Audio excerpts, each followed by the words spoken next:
네, 9월 정기국회를 앞두고 민주당과 국민의힘이 각각 개혁과 투쟁을 내세우면서 강대강 대치를 예고하고 있습니다. 이런 가운데 이재명 대통령은 가뭄 피해가 심각한 강릉을 찾아 총력 대응을 지시했는데요. 정치권 상황, 정호김 전 국회의원 그리고 배종호 한국정치평론가협회장 두 분과 이야기 나눠보겠습니다. 어서 오십시오. 안녕하십니까? 네, 안녕하세요. 네.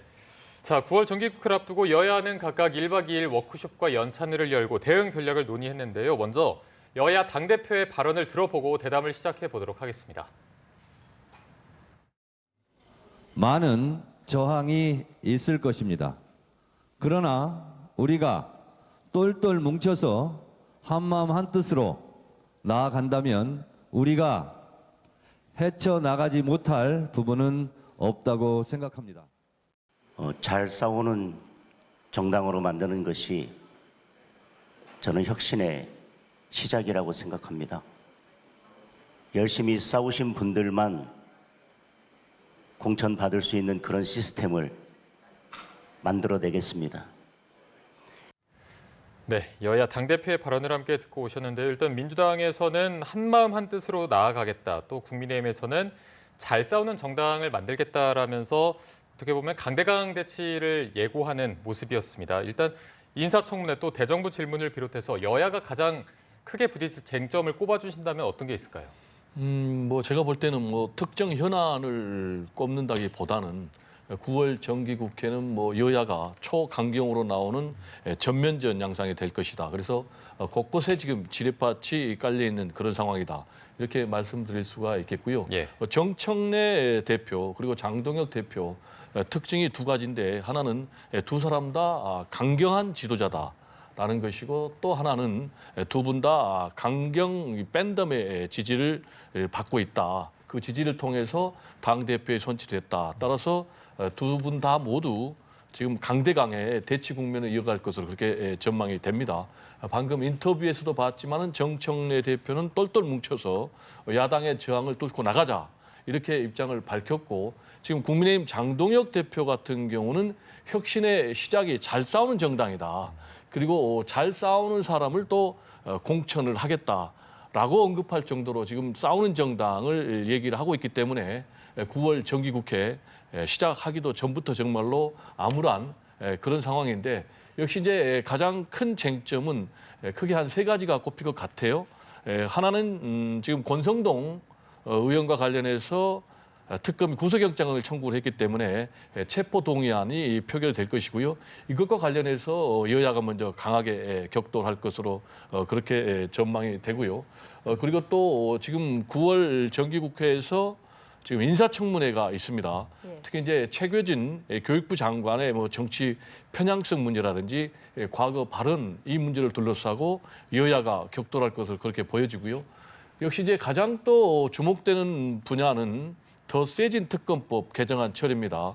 지금 이것과 관련해서 민주당은 기간 그리고 또 대상을 확대하고 또 인력도 증원하는 그런 3대 특검법 개정안을 처리하겠다라고 발의를 해가지고 이미 이제 법사위에서 심의에 착수한 그런 상황인데 아시겠지만 또 법사위 상임위원장이 추다르크로 불려지는 이제 추미애 법사위원장이고 여기에 또 맞불을 놓는 차원에서 나경원 의원, 나다르크. 그래서 추나 대전이 예고가 되고 있기 때문에 거의 전 상임위에서 격돌할 것으로 보여지는데 그 전에 또 국민의힘 같은 경우는 국회 보이콧까지 내놓는 그런 상황에서 정말로 9월 정기국회가 우려가 되는 그런 상황입니다. 네, 지금 9월 정기국회 전면전 양상을 보일 것이다라고까지 말씀해 주셨는데 일단 가장 눈여겨보고 계신 쟁점은 어떤 게 있을까요? 검찰 개혁이겠죠. 왜냐하면은 추석 전에 지금 검찰 개혁을 똘똘 뭉쳐서 관철시키겠다 했고 이것의 문제점을 야당으로서는 거의 전쟁에 육박할 정도로 싸우면서 이제 막으려고 하는 그런 상황이 벌어질 것이라고 생각을 하고요. 또 이미 통과했던 노란봉투법이라든지 중대재해처벌법이라든지 또는 더 센 상법과 관련해서도 국정감사의 장을 통해서 그것이 지금 어떤 문제로 노정되고 있는지를 밝혀내는 것이 물론 시간은 아직 짧지만 이게 야당의 역할이라고 보여지고요. 또 조금 전에도 얘기가 나왔지만은 인사청문회도 아마 주요 전장이 될 것 같습니다. 왜냐하면은 교육부총리임에도 불구하고 지금 표절 문제도 나오고 거기다가 말로 전할 수 없는 막말 문제 그리고 그 외에도 이제 정치적인 편향성과 관련해서 여러 가지 논란이 이미 제기된 만큼 한쪽에서는 그거를 방어하려고 하고 그리고 이것이 두 번째이기 때문에 어떻게 해서든지 이제 통과시키는 정당성을 만들려고 할 것이고 야당의 입장에서는 국회 동의 사안은 아니지만 이렇게 적절치 못한 인물을 교육부총리로 임명하려 한다라는 점을 부각하려고 할 것 같습니다. 제가 조금 지적하지 않을 수 없는 거는요. 여당에서는 똘똘 뭉치자, 야당에서는 싸우자 이런 것들은 한국 정당에서 나오는 특징인 것 같습니다. 네. 정당이라는 거는 정치의 장이고 대화 타협의 장인데 일단 싸우려고 든다라는 것은 국회가 국민의 대변자라고는 하지만 각자 자신들의 강성 지지자들을 지금 보면서 하는 편협한 정치가 이렇게 나타나고 있고요. 그다음에 정청래, 그다음에 장동혁이라는 두 정당 대표는 서로가 서로에게 지금 정당성을 부여하고 있는 것이 아닌가. 강성이 될 수밖에 없는 정당성을 상대의 강성 대표로부터 지금 정당성을 얻고자 하는 적대적 공전의 관계가 앞으로도 계속될 수밖에 없다 이렇게 보입니다. 네, 여야의 강대강 대치가 계속해서 예고가 되는 가운데 조금 전에도 언급을 해주셨지만 검찰개혁 이 부분도 굉장히 주목을 받고 있습니다. 더불어민주당이 최우선 과제로 내세우고 있는 부분인데 이와 관련해서 약간 당정 간의 이견이 있는 기류가 조금 노출이 되기도 했습니다. 이와 관련해 이재명 대통령이 국민 앞에서 논쟁을 해야 한다. 직접 자신이 토론회를 주재할 수도 있다라는 가능성을 내비쳤어요. 이런 발언을 한 이유는 뭐라고 좀 보시나요? 방금 앵커께서 말씀하신 대로 당정 간의 이견이 지금 노출되고 있지 않습니까?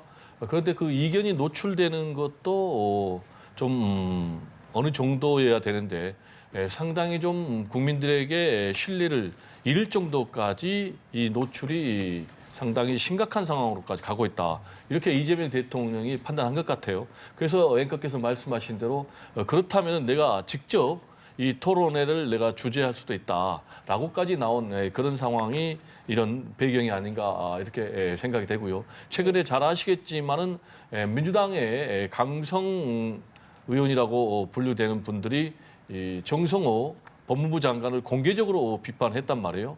그리고 또 하나는 이문정 서울 동부지검장 같은 경우도 정성호 법무장관이 좀 상당히 좀 포획돼 있다. 이렇게 공개적으로 비판하니까 이런 부분과 관련해서는 대통령께서 그대로 이걸 방관할 수는 없다라고 판단한 것 같고요. 이재명 대통령이 요구한 것은 첫 번째로 국민 앞에서 논쟁하고 토론해라라는 얘기거든요. 즉 이 얘기는 뭐냐면은 지금 당에서 일방적으로 끌고 가는 그런 속도전에는 동의할 수 없다라고 대통령이 판단한 것 같아요. 그래서 이 검찰 개혁은 시대적 과제고 국민적 요구임에는 틀림없고 그래서 수사 기소 분리는 추석 전에까지 큰 틀을 매듭 짓겠다라고 대통령께서도 이미 밝혔지만 구체적인 세부 방안에 대해서는 실수 없도록 국민들의 의견을 수렴해야 된다라는 것이 하나 있는 것 같고요. 또 두 번째로는 이제 보여주기식으로는 안 된다라는 얘기를 강조했어요. 이것 역시 너무 강성 지지층만 의식해서 속도전으로 끌고 가서는 안 된다. 라는 그런 의미가 담겨 있는 것 아닌가 생각이 되고 세 번째로는 좀 합리적이고 그리고 국민의 권익에 부합되는 그런 방향으로 가야 된다라는 얘기를 했는데 이것도 결국 지금 민주당에서 강성 의원들에 의해서 너무 빠르게 가다 보면은 검찰 개혁이 오히려 실패할 수도 있다. 검찰 개혁이 실패하면은 결국 모든 부담은 본인에게 돌아간다. 이런 염려에 따라서 이재명 대통령께서 이렇게 직접 메시지를 밝히고 나선 것이 아닌가 이렇게 분석이 됩니다. 네, 그러니까 이 검찰 개혁에 대한 어떤 추진에 대해서는 동의를 하지만 강론을 두고 이제 당정 간의 갈등이 좀 나오는 상황에서 이재명 대통령이 국민들 앞에서 토론을 해라, 국민들 앞에서 자신이 또 직접 그런 토론회를 주재할 수도 있다라고 이야기를 했는데 이런 상황은 왜 일어나고 있다고 보고 계십니까? 검찰 개혁과 관련해서 이렇게 당내 이견이 사실은 정당 간의 지금 견해나 갈등보다도 정당 내의 이견이 이렇게 노골적으로 표출되는 그런 상황이 사뭇 흥미롭습니다. 그래서 왜 이런 일이 일어나는가를 조금 분석을 해보자면 민주당은 지금 정당으로서 검찰 개혁을 좀 교조적으로 보고 있는 것이 아닌가 이런 생각이 들고 이재명 정부는 과거에 문재인 정부 때도 검찰 개혁을 했으나 시행착오라는 것에 대해서 부인할 수 없을 정도의 시행착오가 나왔습니다. 그러다 보니까는 검찰 개혁을 하되 그런 시행착오 없이 완벽한 모습으로 개혁을 해야 한다. 특히 검찰 개혁의 요지는 결국은 검찰의 권력이 너무 집중되어 있으니까 이거를 좀 기소와 수사를 분리하는 것을 네. 포함해서 분산시키자고 하는데 그것의 여파로 그러면은 경찰의 권력과 세력이 커지는 것에 대해서는 또 어떻게 막을 것이냐 이런 복잡한 부분을 생각하는 것 같고요. 또 이재명 정권으로서는 이미 검찰 인사 중에 중요한 인사를 다 소위 이재명 정부와 케미가 맞는 검찰들로 지금 인사가 끝나가는 상황 아닙니까? 그러다 보니까는 사실 검찰을 이용해서 정권이 지금 해야 될 일도 있는데 당이 서두른다라고 보는 인식도 있는 것이 아닌가. 여기까지 말씀을 드리고요. 원론, 당이론적으로 얘기하자면요. 지금 민주당은 과거에 고 노무현 대통령 그리고 조국 전 법무장관이 검찰과 어떤 상황이었으며 어떻게 이 사람들 표현에 의하면 당했는가 이런 것에 대한 상당한 그 원망과 피해의식 같은 것을 갖고 있는 것 같습니다.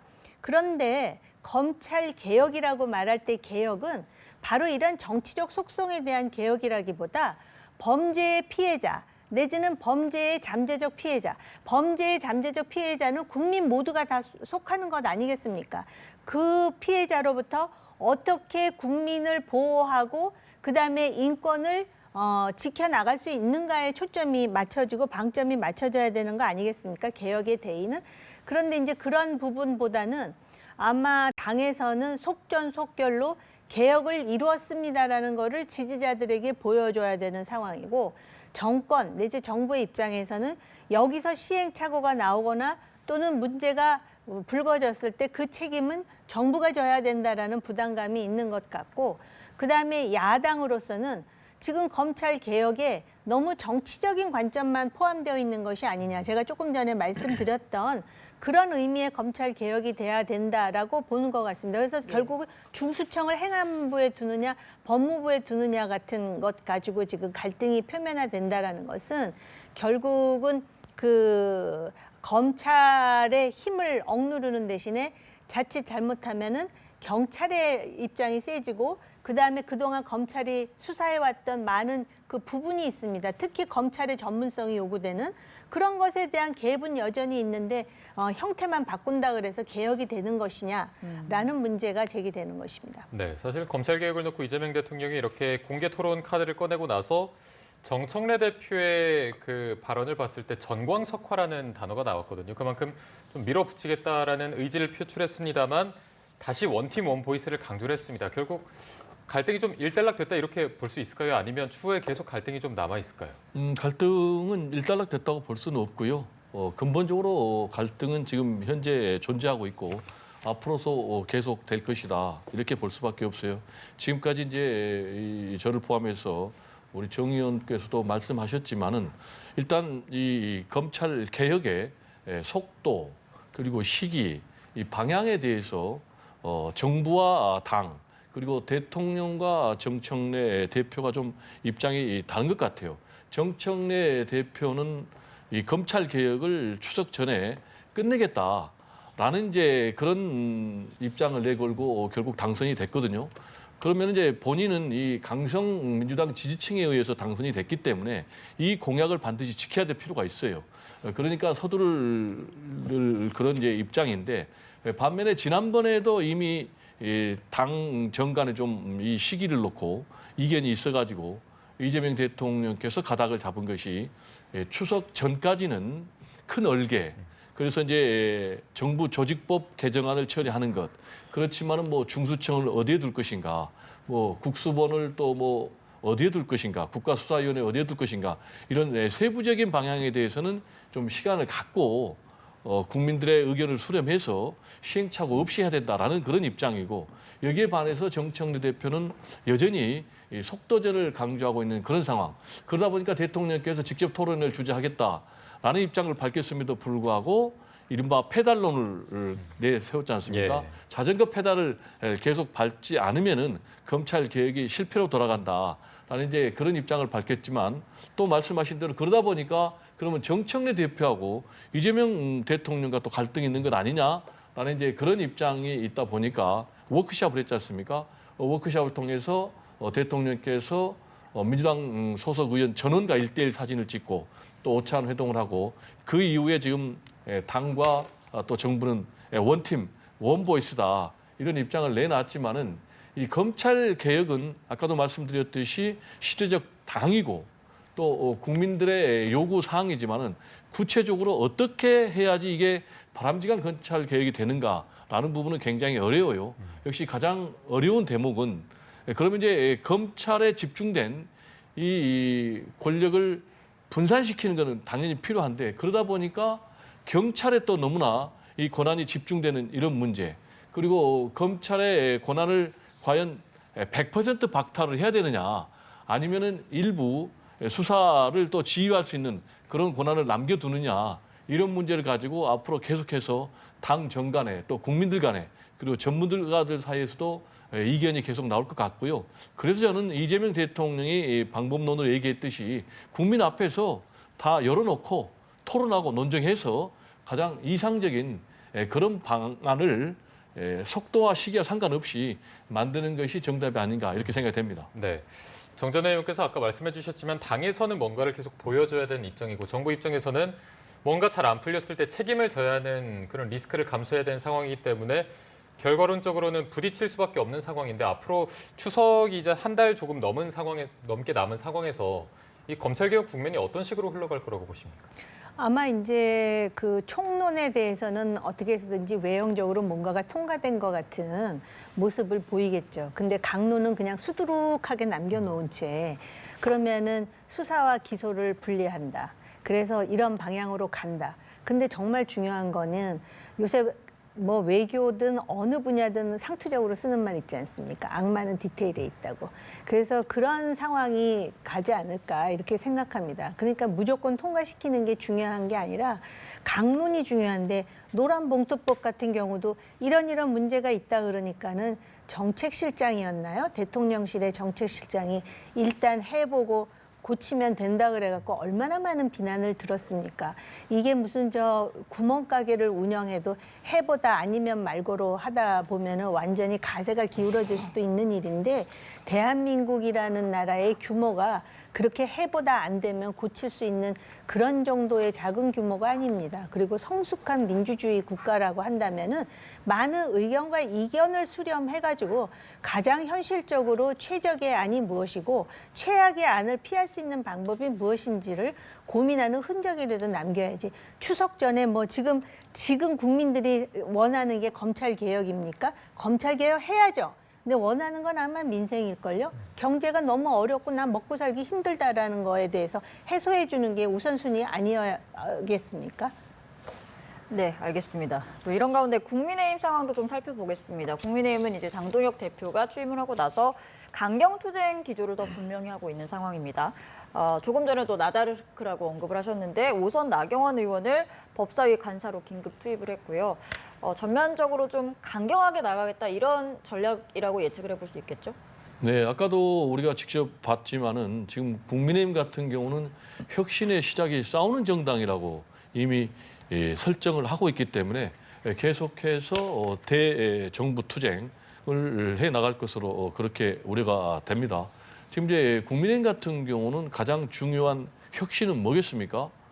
스스로 12.3 비상계엄 내란대에서 선을 긋는 것 아니겠습니까? 그러려면은 첫 번째로 12.3 비상계엄 내란은 분명히 잘못됐습니다 라고 반성하고 국민들께 사죄해야 되는데도 불구하고 여전히 지금 12.3 비상계엄 내란을 정당화하고 옹호하고 있는 그런 입장.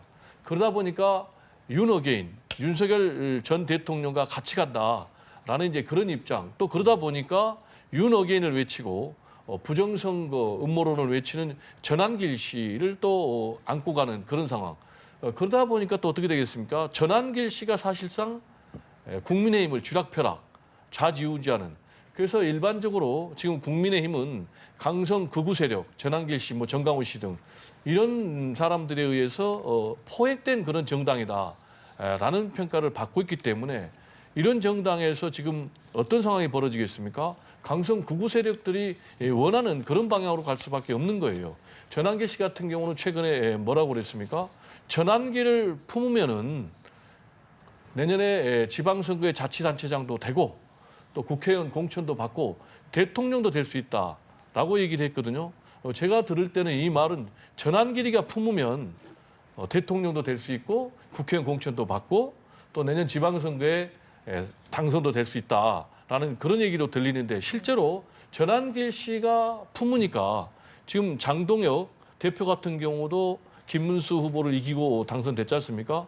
그렇기 때문에 저는 이런 방향으로 가면은 국민의힘은 미래가 없다. 따라서 당장 이 극우 세력들 또 윤석열 전 대통령 12.3 비상계엄 내란을 옹호하는 그런 세력들과는 확실하게 선을 그어야 되는데 현실적으로 이미 포획이 됐기 때문에 그런 방향으로 가기는 좀 어려워 보입니다.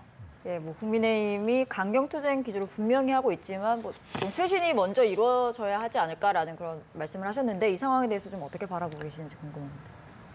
글쎄요, 지금 그 법사위에 나경원 의원도 다선인데 지금 간사로 지금 이제 역할을 하겠다라는 것인데 애초에 원인 제공은 정청래 대표가 6선에 법무장관까지도 역임한 추미애 의원을 그 법사위원장으로 놓음으로써 지금 이런 구도가 만들어지고 또 소위 이제 그 많은 사람들이 국감도 그렇고 법사위를 더 주목하게 생겼습니다마는 그 법사위의 어떤 그런 그 결정이 단순히 법사위원장과 간사의 합의라든지 또는 설전으로 해서 되는 일은 없다라고 보여지거든요. 그러니까 일단 이거 역시도 자당 내 지지자들이라든지 아니면은 좀 속된 표현을 쓰자면 그냥 볼거리를 하나 제공하는 수준이고요. 그다음에 국민의힘이 어떤 전략으로 여당에 맞서는가. 아마 이제 그 인권위원 선출이 좌절됨으로써 장외투쟁 내지는 보이콧까지 생각하다가 네. 지금 그 국감이라든지 인사청문회는 사실은 야당에게 중요한 무대입니다. 예. 그래서 장내 투쟁으로 하되 필요하다면 장외 투쟁의 가능성을 여는 선으로 해가지고 하는데 지금 장동혁 대표의 그 대표로 된 다음에의 어떤 그런 그 행보를 보면은 그렇게 과거의 황교안 대표처럼 일방적으로 투쟁 내지는 강성으로 나가지는 않으리라 보입니다. 왜냐하면 내년 지방선거도 지방선거지만 당대표를 그것도 1.5선이 했다라는 자체도 하나의 스토리가 만들어지는 데다가 일단 저 자리에 올라가면 정청래 대표도 마찬가지인데요. 보다 더 큰 꿈을 꾸게 되어 있습니다. 그럼 자기 꿈이 현실화가 되려면은 어떤 식으로 전략을 세워야 되는지에 대해서 아무리 국회 경험, 정치 경험이 적다 해도 기본적인 거는 간파하고 있지 않겠습니까? 그렇기 때문에 요번에 싸우자고 말은 했지만 싸운다 그래가지고 지지가 올라가는 건 아니고 예. 얼마만큼 논리와 사실과 그다음에 정부의 허점을 소위 그 공격하는 방법으로서 존재감을 부각시키느냐 여기에 아마 전력을 쏟아붓지 않을까 이렇게 생각합니다. 네, 지금 뭐 존재감을 부각시키는 거에 대해서 말씀해 주셨는데 조금 같이 생각해 볼 수 있는 게 여야 지도부 회동을 둘러싸고 이제 장동혁 대표는 단독 회담을 요구하고 있는 상황입니다. 실제로 성사될 가능성은 얼만큼 있다고 보십니까? 만약에 이재명 대통령이 단독 회담을 받아준다면 강성이든 뭐든 장동혁 대표의 입지가 상당히 커질 수 있습니다. 예. 그런데 지금 그 단독 회담만 요구하는 게 아니라 단독 회담을 받아준다면 3자 회동도 하겠다 이렇게 하지 않습니까? 그렇기 때문에 이재명 대통령으로서는 또 본인이 실용주의적인 대통령이다. 필요하다면 보수 정권의 정책까지도 가져다 쓴다라는 거를 보여주고 있고, 지금 방미를 통해서 어쨌든 강론은 아직도 이제 그 첩첩산중이라 하지만 지지도가 올라간 상황이기 때문에 여기서 유연성을 발휘할지에 대해서는 지켜봐야 되는데, 만약에 단독 회담을 받아준다면 그야말로 지금 쓰지 않는 용어이긴 하지만 영수 회담이 이루어지는 거거든요. 예. 그러면은 장동혁 대표로서는 내가 비록 그 강성 지지자들의 등을 타고 대표가 됐지만 또 나름대로 이런 대외적인 입지라든지 또는 향후 자신의 미래에 상당히 유리하게 작동할 거라고 보고, 이재명 대통령은 그걸 알고 있을 겁니다. 그러면서 여기서 또 한 번 실용적이다라는 모습을 보여주는 게 자신에게 점수가 될지, 아니면 여기서 선을 긋는 게 맞을지. 왜냐하면 선을 긋게 되면은 소위 장동혁, 정청래 대통령 간의 3자 회동은 없어질 수도 있는 것 아니겠습니까? 네, 일단 대통령실은 확답을 하지 않는 상황인데 어떻게 흘러갈 거라고 보십니까? 제가 볼 때는 장동혁 대표가 지금 단추를 좀 잘못 깨고 있는 것 같아요. 지금 이재명 대통령께서 여야 정 3자 회동을 요구를 했지 않습니까? 그러면 특히 정치가 실종된 지금 상황에서 뭐 형식이라든지 의제라든지 이런 거 상관없이 만나는 게 명분에 맞고요. 또 국민들도 요구하는 것이고, 지금의 정치가 실종된 상황에서도 맞습니다. 그런데 여기에 지금 조건을 걸어가지고 1대1 양자 회동을 하면은 여야정 3자 회동에 나가고, 그렇지 않으면 안 나가겠다라고 했는데, 그렇다면 이걸 이재명 대통령 입장에서는 받을 수가 없는 거죠.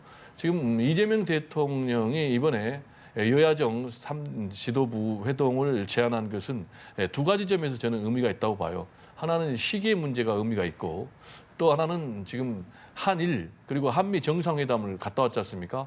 통상적으로 대통령이 해외 순방을 갔다 오면 여야 지도부를 불러가지고 그 성과를 공유하는 것이 일반적인 관행입니다. 예. 근데 그걸 지금 조건을 걸어가지고 사실상 어깃장을 놓고 있는 그런 상황 아니겠습니까? 그리고 두 번째로 시기와 관련해서 이재명 대통령이 취임한 지 석 달밖에 안 됐어요. 근데 우리가 잘 기억하지만은 윤석열 전 대통령 같은 경우는요, 이재명 민주당 대표 시절에 수없이 만나자고 회동을 제의했지만은 범죄자다, 피의자다라면서 낙인 찍으면서 2년 동안 만나지 않았고, 그리고 총선에서 참패하니까 그때서 이제 만나 준 것이거든요. 그러면 거기에 비하면 이재명 대통령은 지금 석 달 만에 만나자고 한 거예요. 그런데 여기다가 또 양자 회동을 제의를 하는데, 지금 양자 회동을 하려면은 무슨 정치적인談判 현안이 있어야 되는데 그런 현안도 없는 상황이에요. 그래서 만약에 이렇게 나오면 이재명 대통령께서 여야정 3자 형식으로도 회동을 못 갖는 거예요. 그러면 장동혁 대표는 아무것도 얻는 게 없는 거예요. 제가 볼 때는 이런 좋은 무대를 통해서 오히려 자신의 정치적인 존재감을 부각하는 것이 훨씬 낫다. 그리고 이재명 대통령은 기본적으로 야당을 인정하잖아요. 그리고 만나자고 하고 있잖아요.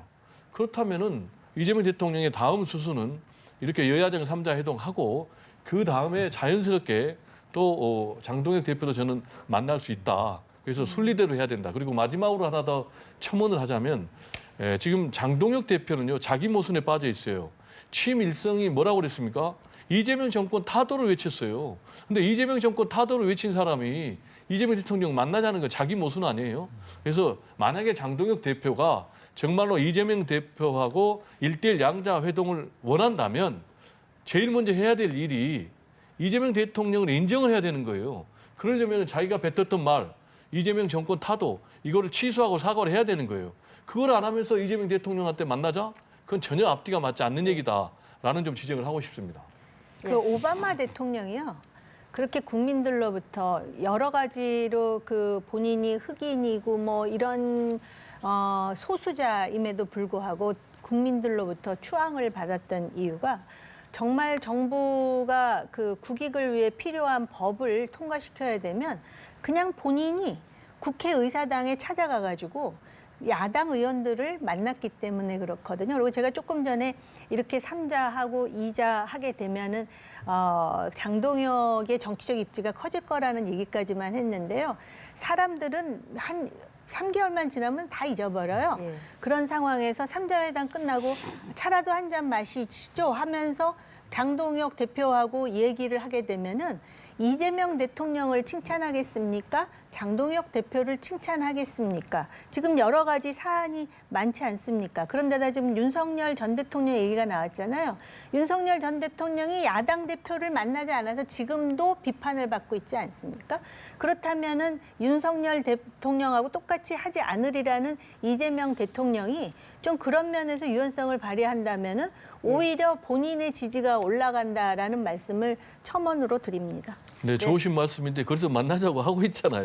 근데 조건을 걸어가지고 조건 안 받으면 안 만나겠다고 하니까 네. 문제죠. 그리고 아마 이재명 대통령은 우리 정 의원께서 굉장히 좋은 말씀하셨는데 여야정 3자 지도부 회동을 하면 말씀하신 대로 장 대표님 차 한잔 하고 가시죠. 충분히 할 수 있죠. 근데 지금 시작부터 어깃장을 놓으니까 문제다 이거죠. 예, 알겠습니다. 저희가 두 분 말씀은 여기까지 들어보도록 하겠습니다. 배종호 한국정치평론가협회장 그리고 정옥임 전 국회의원 두 분과 함께했습니다. 말씀 고맙습니다. 고맙습니다. 감사합니다.